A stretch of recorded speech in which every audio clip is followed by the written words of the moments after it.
Oke, baiklah. Assalamualaikum warahmatullahi wabarakatuh. Kembali kita lanjutkan untuk proses pembuatan laporan keuangan dari UD Mawarkul dengan menggunakan aplikasi Mayop Accounting ya, di mana pada pertemuan sebelumnya kita sudah sampai pada tahapan pencatatan dokumen transaksi nomor 1 sampai dengan nomor 20 ini. Khusus pada pertemuan kali ini saya akan bahas terkait bagaimana cara mencatat bukti memo untuk penyesuaian yang ada di UD Mawarkul ini kemudian dilanjutkan dengan cetak laporan ya. Karena setelah kita mencatat bukti memo ini otomatis selesai untuk aplikasi Mayopnya atau laporan keuangan dengan Mayopnya. Nanti kita akan langsung melakukan proses cetak laporan dari laporan keuangan dengan menggunakan Mayop ini. Baik, langsung saja untuk mempersingkat waktu kita coba lakukan pencatatan bukti memo yang pertama. Kita lihat di sini untuk bukti memo yang pertama, di sini ada 4 poin, ya. Di mana untuk bukti memo sendiri ini akan kita catat di tab menu akun, lalu kita masuk ke record journal entry. Oke, langsung di sini kita analisis dokumen bukti memo yang pertama. Yang pertama adalah ada persediaan akhir store surplus, ya. Persediaan air stok surplus di sini dinilai 2.175.000. Nah, untuk mengetahui berapa beban atas perlengkapan itu sendiri, kita lihat di daftar saldonya untuk store surplus sendiri. Oke, kita masuk ke store surplus ya. Di sini kita lihat bahwa saldo store surplus di trial balance itu 11 juta. Lalu kemudian pada akhir periode ini ditaksir hanya 2.175. Nah, untuk mengetahui berapa beban pemakaian atas perlengkapan itu, kita tinggal cari selisih antara saldo perlengkapan ini. Oke, saldo perlengkapan di sini adalah 11 juta. Lalu di sini pada akhir periode ditaksir hanya 2.175.000. Maka ketemu selisih 8.825 rupiah. Inilah yang akan kita catat ke dalam jurnal. Ini yang disebut dengan beban perlengkapannya. Oke, untuk mencatat adanya beban perlengkapan ini, pertama kita masukkan dulu nomor bukti memonya BM12 step 1 ini. Kita masukkan ke sini ya sebagai nomor bukti, lalu tanggalnya jangan lupa karena kita pada saat pengaturan periode akuntansi menggunakan periode ke-13, maka pada saat kita membuat tanggal di sini, tanggal 31 Desember, kita buat di depannya tanda bintang terlebih dahulu, 31 Desember 2024. Itu artinya kalau kita memberi tanda bintang di depan tanggal 31, ini artinya bahwa penyesuaian ini di luar periode 12. Dia akan masuk ke periode ke-13 atau masuk ke periode tersendiri. Oke, baru kita masukkan jurnalnya tadi, jurnal untuk mencatat adanya beban perlengkapan ini. Jurnalnya adalah store surplus expense ya atau office surplus expense. Kita cari di kode NAV office surplus expense berarti yang ini. Office surplus expense tadi nilainya adalah 8 juta. Oke. 8.825.000.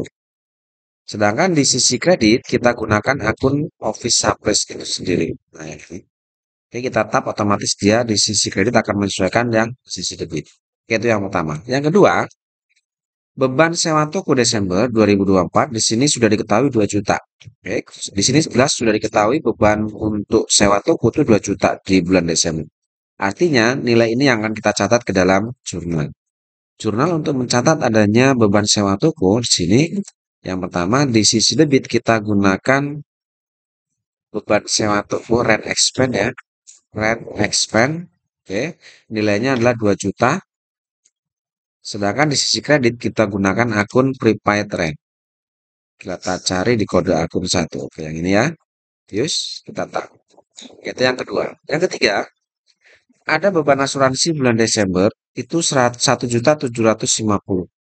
Ini pun yang kode yang nomor 3 itu pun sama dengan nomor 2 sudah disebutkan untuk bebannya di bulan Desember 1.750. Berarti inilah yang akan kita catat sebagai beban asuransi.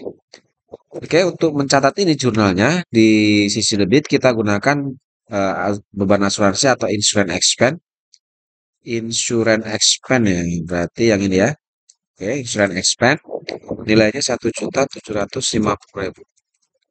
Lalu di sisi kredit kita gunakan prepaid insurance atau asuransi dibayar di muka.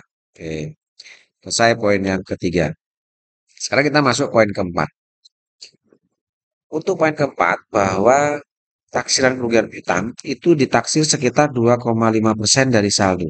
Ini artinya bahwa kerugian piutang itu ditaksir itu 2,5% dari nilai saldo piutangnya. Nah, sekarang kita lihat berapa nilai saldo piutang di sini. Untuk account receivable di sini saldonya adalah 566.325. Oke, ini adalah nilai saldo piutangnya. Nah, sekarang kita hitung 2,5%. Ya, 2,5% dari saldo piutangnya itu berapa? Sekarang kita coba hitung 2,5%. Sorry, kita ini saja.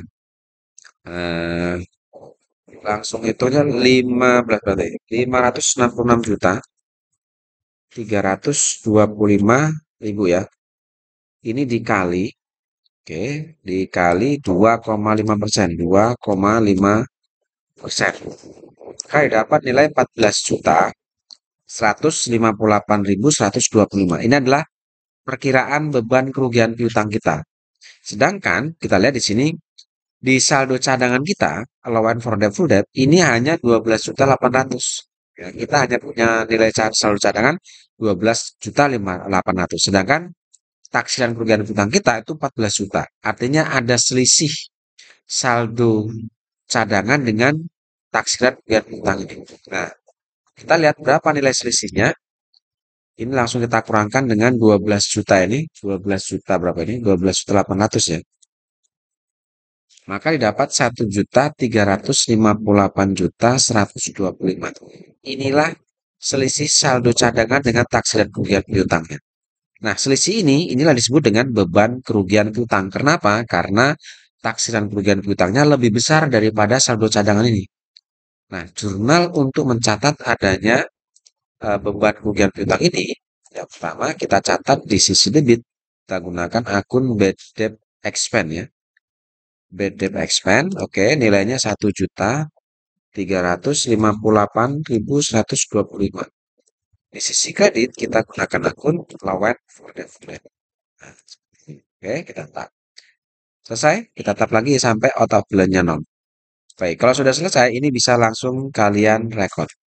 Ya, seperti ini. Oke, bukti memo yang pertama selesai. Sekarang kita masuk bukti memo yang kedua. Untuk bukti memo yang kedua, di sini ada 2 poin. Poin yang pertama adalah penyusutan equipment bulan Desember itu 1.375.000.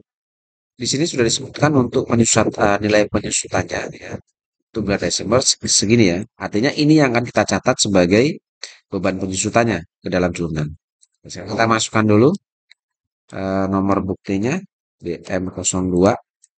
Lalu tanggalnya masih sama ya, 31 Desember. Jangan lupa di depan tanggal 31 kalian kasih tanda bintang yang mengartikan bahwa ini di luar periode ke-12 atau akan membuat periode tersendiri yaitu periode 13. Oke, jurnal yang pertama untuk mencatat adanya beban penyusutan atas peralatan. Di sisi debit kita masukkan depreciation expense. Oke, nilainya di sini 1.375.000. Oke, lalu di sisi kredit kita gunakan akumulasi atau equipment akumulasi depreciation. Depresiasi peralatan. Sudah, kita lanjut ke poin yang kedua, bahwa gaji bulan Desember 10 juta, ini baru akan dibayar tanggal 2. Nah, adanya penundaan atas pembayaran gaji, otomatis akan menimbulkan utang gaji bagi perusahaan. Sehingga penundaan ini yang akan gaji bulan Desember yang mestinya harusnya dibayar bulan Desember, ternyata baru akan dibayar tanggal 2 Januari, maka yang mestinya beban gaji itu dibayar di Desember, itu jadi utang gaji karena pembayaran tanggal 2 Januari. Nah, jurnal untuk mencatat adanya munculnya utang gaji, jurnalnya adalah di sisi debit kita gunakan wages and salaries expense ya, yang ini nilainya 10 juta. Lalu di sisi kredit kita gunakan akun utang beban ya.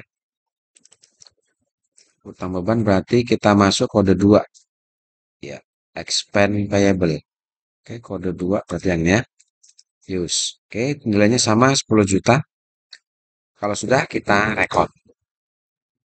Lanjut ke dokumen terakhir, bukti memo, bukti yang ketiga ya. Kita langsung masukkan saja bukti memonya BM12-4 ini ke sini. Oke. Tanggalnya masih sama. Oke, di sini ada dua poin untuk bukti mimonya. Yang pertama bahwa oleh karena pencatatan PPN income dan PPN outcome sesuai dengan faktur pajak standar, maka kedua akun tersebut dapat segera ditutup. Kemudian saldonya dipindahkan ke PPN payable. Intinya dari poin yang pertama ini, kita disuruh menutup saldo PPN outcome dan PPN income. Nah, perintah untuk menutup artinya disuruh membalik saldo. Kita lihat di sini untuk di daftar saldo untuk PPN outcome-nya. Oke, PPN income ini karena dia masuk kategori aset, dia berada di sisi debit. Kemudian untuk PPN outcome, dia masuk di liability, berarti masuk kategori utang. Dia ada di sisi kredit. Artinya, saat dia di daftar saldo ada di sisi kredit, maka pada saat pencatatan di jurnal penutup nanti kita letakkan di sisi debit yang ini. Jadi PPN outcome karena normalnya dia di kredit, maka pada saat pencatatan di jurnal penyesuaian ini kita akan masukkan di sisi sebelah debit. Sedangkan yang saldo untuk PPN income, yang saldo normalnya dari debit, kita akan letakkan di sisi sebelah kredit. Oke, sekarang kita masukkan dulu di sini untuk saldonya supaya tidak lupa. Untuk PPN outcome-nya dulu. PPN outcome ini nilai saldonya adalah 1 miliar, sorry, 143 juta ya.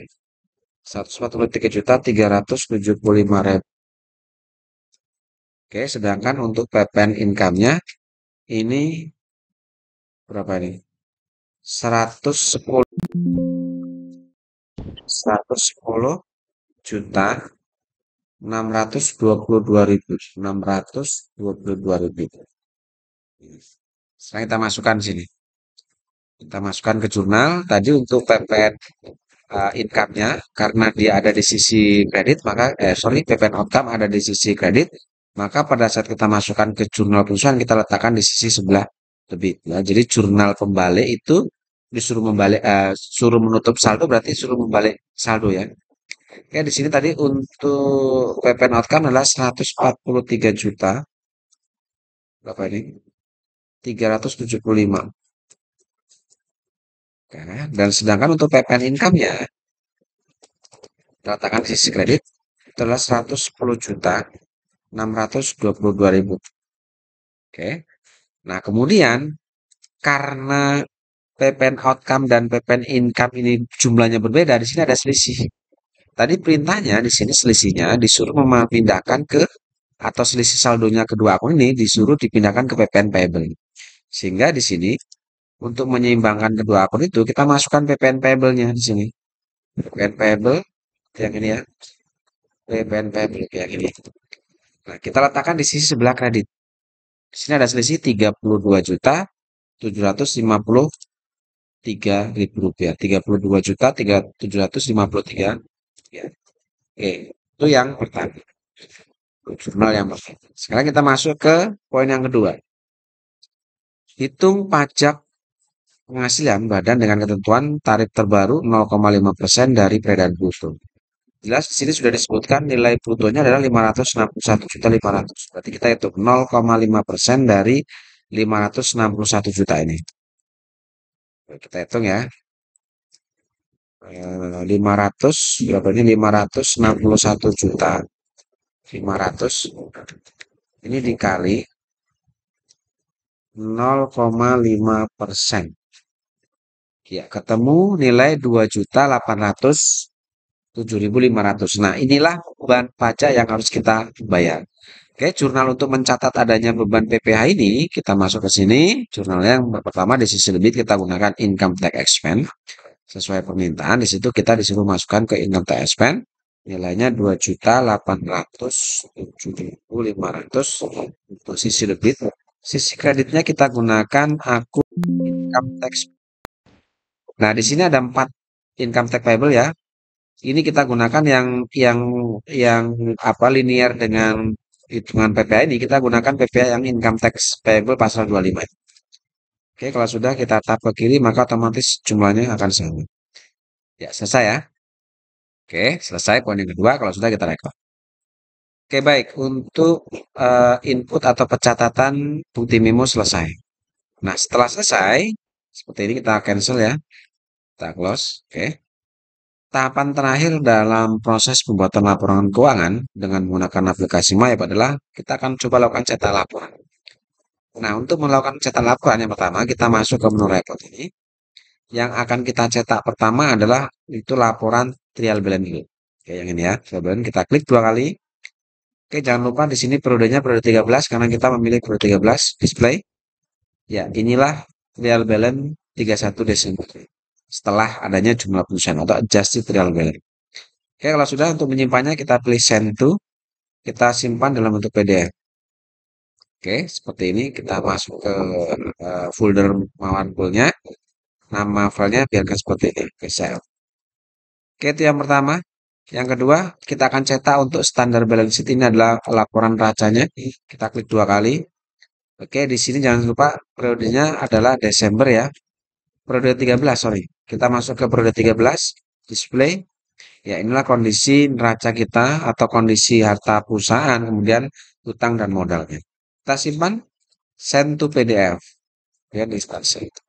Oke, yang kedua, itu yang kedua. Sekarang yang ketiga, kita akan coba cetak untuk laporan laba ruginya atau profit and loss-nya. Kita masuk ke sini, profit and loss accrual. Kita klik 2 kali. Date from-nya ini kita mulai dari November ya, karena ada saldo awal yang ikut. To-nya Desember. Tentunya itunya apa? To-nya ini kita masuk ke periode 13. Karena kita untuk produk terusnya periode 13. Oke, kalau sudah kita display, ini kondisi eh, apa? Rugi laba kita. Oke, di sini net profitnya adalah 708 juta sekian. Oke, kalau sudah kita simpan send to PDF. Send. Dan yang terakhir yang harus kita cetak adalah kita masuk ke menu banking, kita coba cetak laporan arus kasnya atau statement of cash flow ini. 2 kali. Oke, November sampai 13. Oke, display. Ya, ini kondisi laporan arus kas kita. Send to PDF. Cukup ya, selesai. Ini terkait laporan keuangan dengan menggunakan aplikasi My Accounting dari Uni Mawar. Sampai ketemu pada tutorial-tutorial selanjutnya. Terima kasih. Assalamualaikum warahmatullahi wabarakatuh.